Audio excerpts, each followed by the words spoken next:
The wrong house film की कहानी एक ऐसे सीन से शुरू होती है जिसमें एक टीनेजर लड़की को जंगल में भागते हुए दिखाया जाता है। इसके बाद एक घर दिखाया जाता है जहां एक लेडी सुजैन मैगजीन से हाउस पिक्स को कट कर रही होती है। इसके बाद इसका हस्बैंड जॉर्ज आता है, उसे लेस को कहता है। कुछ क्वेश्चंस पूछने के बाद वो जाने के लिए तैयार हो जाती है। इसके बाद जॉर्ज अंदर बैठी अपनी बेटी को भी जाने का कहता है, जबकि वो पूछती है कि क्या मैं यहाँ रुक सकती हूँ। इस पर जॉर्ज कहता है कि हम जा रहे हैं आधे घंटे में। फिर वही लड़की एमी अपनी दोस्त को सुजैन के बारे में बताती है that she is so fake. अब जॉर्ज, सुजैन और एमी गाड़ी में सफर करते हैं और इनकी गाड़ी रेस्टोरेंट के सामने जाके रुकती है। ये सब अंदर चले जाते हैं कि वहाँ एमी को एक आदमी टेबल के कॉर्नर पर बैठा हुआ नजर आता है और इसकी शक्ल अचानक से हॉरिबल फेस में बदल जाती है। एमी बहुत डर जाती है लेकिन इसकी बात का यकीन नहीं किया जाता। एमी गाड़ी में कहती है कि मैं घर जाना चाहती हूँ, लेकिन जॉर्ज, इसका फादर, कहता है कि पहले हम घर देखने जाएंगे और फिर दोबारा हम घर वापस आ जाएंगे। फिर वो लंबा सफर करने के बाद इस घर तक पहुँचते हैं जहाँ फॉर सेल लिखा होता है और साथ ही में उसी के ऑनर की तस्वीर बनी होती है। जैसे ही एमी उस आदमी की तस्वीर देखती है तो वो बताती है कि ये वही आदमी है जिसको इसने रेस्टोरेंट में देखा था, लेकिन इसकी बातों को इग्नोर किया जाता है। कुछ देर में उस घर में पहुंच जाते हैं और वहाँ कोई भी नहीं होता। वहाँ एक स्पीकर होता है जिसमें से वेलकम की आवाज आती है और ये भी स्टेटमेंट बोली जाती है कि आप फ्रीली इधर उधर जाकर घर देख सकते हैं, और कहा जाता है कि स्पीकर के बटन को प्रेस करके वो इस अजीम जगह के बारे में जान और सुन सकते हैं। कुछ देर में वहाँ एक जीप आती है जिसमें एक दूसरी फैमिली होती है जो कि पहले ही इस घर को देखकर जा चुकी होती है। दोनों फैमिलीज का इंट्रोडक्शन होता है। इसके बाद जॉर्ज की फैमिली गाड़ी में बैठकर चली जाती है जंगल की तरफ। जैसे ही इनकी गाड़ी जा रही होती है कि इनके सामने एक लड़की आती है और जमीन पर गिरकर जख्मी हो जाती है। ये सब उतरकर उसको देखते हैं और पूछते हैं कि क्या वो ठीक है। इसके मुंह से खून बह रहा होता है और मुंह से अजीबोगरीब आवाजें निकालती है और बहुत ही मिस्टीरियस वे से अपने हाथ से एमी के चेहरे को भी टच करती है। इमीडिएटली सेकंड फैमिली की भी जीप पीछे से आ जाती है और इन सबको अपनी गाड़ी में बिठाकर ले जाते हैं। सब दोबारा इस घर के सामने चले जाते हैं जहाँ फॉर सेल लिखा होता है।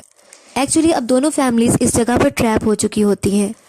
अब वो गाड़ी से यहाँ से निकलने की कोशिश करते हैं लेकिन गाड़ी इस घर के सामने आकर रुक जाती है। तो दूसरी फैमिली का हेड अंदर जाने का कहता है और अंदर जाकर स्टे करने का बोलता है, जबकि उसकी वाइफ कहती है कि बहुत बैड आइडिया है। एमी बताती है कि ये स्ट्रेंज लड़की अंदर नहीं जाना चाहती। एमी का फादर जॉर्ज कहता है कि तुम्हें डरने की जरूरत नहीं, हम यहाँ इकट्ठे होंगे। कुछ देर में वो इस घर में चले जाते हैं और अंदर बहुत ही डार्कनेस होती है। इस स्ट्रेंज लड़की को अपस्टेयर्स में विंडो पर एक आदमी नजर आता है जो कि एक बच्चे का मुंह छुपाए हुए होता है। उसने उस बच्चे के मुंह पर हाथ रखा होता है। उसके बाद सुजैन बताती है कि स्ट्रेंज लड़की को फीवर हो गया है। अगली सुबह स्पीकर से आवाज आती है वेलकम की और सेम स्टेटमेंट को रिपीट किया जाता है। इस पर सबकी आंख खुल जाती है और वो देखते हैं कि वो स्ट्रेंज लड़की गायब होती है। फिर वो विंडो से बाहर एक आदमी को देखते हैं जो अपने डॉग के साथ होता है। दूसरी फैमिली का हेड सबको लेकर बाहर जाता है लेकिन वो गायब हो जाता है। कुछ देर में वो अंदर आते हैं तो स्ट्रेंज लड़की मिल जाती है। इस सीन में ये जाहिर होता है कि इस स्ट्रेंज लड़की की जुबान कटी हुई है। एक महीना गुजर जाता है। सेकंड फैमिली की लेडीज फाइट कर रही होती है कि इसे विंडो के बाहर एक बच्ची नजर आती है जो कि हकीकत में इसकी अपनी मरी हुई बेटी होती है। इसके अलावा ये भी दिखाया जाता है कि जो इनका बेटा, सेकंड फैमिली का जो बेटा होता है और वो बैसाखियों की मदद से चलता है, वो अब उसकी रिकवरी हो रही होती है। सेकंड फैमिली के बेटे का नाम जैसन होता है।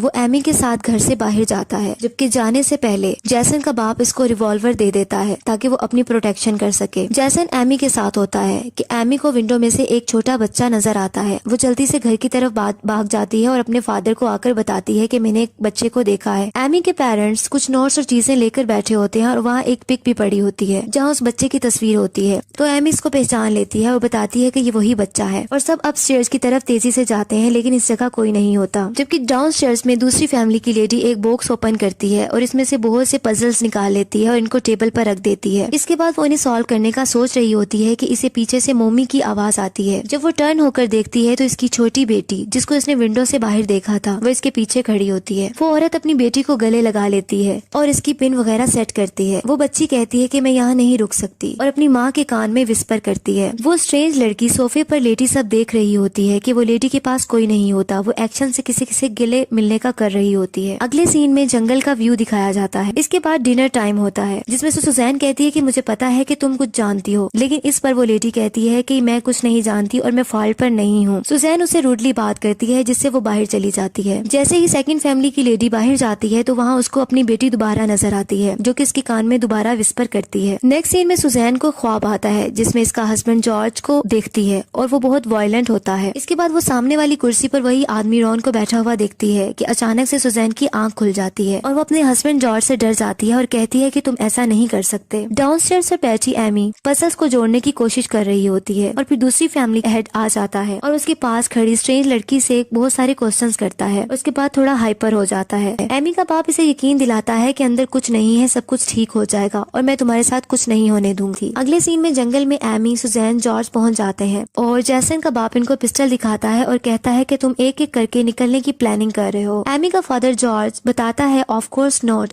नेक्स्ट मॉर्निंग एमी अपना फेस वॉश कर रही होती है कि इसकी मदर इसको पीछे मिरर में दिखाई देती है जबकि इसका गला कटा हुआ होता है। दूसरी तरफ सुजैन एक छोटी नाइफ लेकर उधर मूव करती है और फिर वहाँ से हैमर उठा लेती है। जैसन के बाप की कमर पर आकर हैमर को मार देती है। इस तरह जैसन का बाप मरने लगता है लेकिन उसे जॉर्ज पूछता है how can we get the road, और उसे रोड के बारे में पूछता है लेकिन उसकी डेथ हो जाती है। जॉर्ज अपनी बेटी एमी और स्ट्रेंज लड़की को लिए साइड पर हो जाता है जबकि सुजैन मुसलसल रो रही होती है और वो कहती है कि ऐसा नहीं करो। इसी तरह अब जॉर्ज बाहर जाने का डिसाइड करता है और वो गन अपनी डॉटर को देकर जाता है ताकि वो अपनी केयर कर सके। जबकि दूसरी तरफ जंगल में जॉर्ज बैक स्टेप से रोड की तरफ को तलाश करने की कोशिश कर रहा होता है। जैसे ही वो फॉरेस्ट के मिड में पहुंचता है तो इसको हेलो की आवाज आती है। वही पर्सन रॉन अपने डॉग के साथ पीछे खड़ा होता है लेकिन जब जॉर्ज पलट कर देखता है तो इसको अपना हमशक्ल दिखाई देता है। एमी और वो स्ट्रेंज लड़की एक दरख्त के पीछे छुपी होती हैं कि जॉर्ज वहां जाकर स्ट्रेंज गर्ल के बाल पकड़ लेता है और अपनी तरफ उसको घसीटता है। इसके बाद हैमर से उसको मार देता है। अब उस स्ट्रेंज लड़की की भी डेथ हो जाती है। एमी बहुत घबरा जाती है और रोने लग जाती है और अपनी गन से अपने फादर पे फायर कर देती है जिसकी वजह से इसके फादर की भी डेथ हो जाती है। अब वो जंगल की तरफ भागती है, उसको एक कार नजर आती है और उसके सामने जाकर गिर जाती है। वहाँ एक कार रुकने पर लोग इसे गाड़ी में बिठाते हैं कि वो देखती है कुछ पजल्स इसकी पॉकेट्स में होते हैं। वो गाड़ी दोबारा इस घर के सामने जाकर रुक जाती है। अभी वो वहाँ बैठी होती है कि दूसरे कार डोर से वही घोस्ट बॉय और उसका बाप खड़े होते हैं और वो घोस्ट बॉय कहता है शी इज बैक डैडी, और एमी को अपनी तरफ ये खींच लेते हैं और वो आदमी सीजर से एमी की जुबान काट देता है।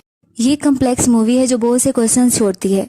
राइटर इस मूवी की एक्सप्लेनेशन पर कहता है कि बेसिकली ये सब मर्डर घोस्ट बॉय और घोस्ट मैन कर रहे होते हैं, ह्यूमन बॉडीज को पोज करके उनके दिमाग को साइकोलॉजिकल टॉर्चर करते हुए। और आखिर में ये पता चलता है कि ये वही पुराना साइकिल है जो दोबारा से शुरू हो जाता है। जैसा कि हमें पता चलता है कि एमी की जुबान कट गई है और वो अब स्ट्रेंज गर्ल मानी जाती है इसी फैमिली के लिए जो इस घर में जो फॉर सेल है देखने आएंगे। इसी तरह एमी इसी फैमिली की कार से टकरा जाएगी और वो फैमिली स्ट्रेंज गर्ल को स्ट्रेंज हाउस में ले जाएंगे और खुद भी ट्रैप हो जाएंगे और इन सब का मर्डर हो जाएगा। इसी तरह ये कहानी चलती रहेगी।